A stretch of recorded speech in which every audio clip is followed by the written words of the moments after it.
Hello বন্ধুরা, কেমন আছেন সবাই? আলহামদুলিল্লাহ আমি ভালো আছি। আজকের ব্লগটি তাহলে শুরু করি। দেখতেই পাচ্ছেন বিড়ালটা কিভাবে নিজেকে নিয়ে ব্যস্ত সময় পার করছে। অনেক বেশি ব্যস্ত মনে হচ্ছে, তাই না?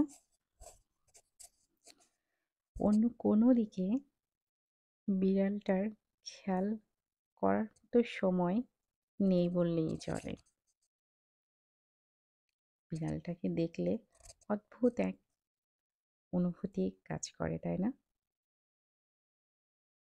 বিড়ালটাকে দেখে মনে হচ্ছে প্রকৃতিগতভাবেই সবকিছু যেন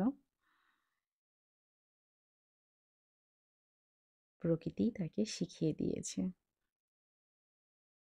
তাই তো সেই প্রকৃতিগত উপায়ে নিজের যত্ন নিতে অনেক বেশি ব্যস্ত। অনেক বেশি ভালো লাগছে, তাই না?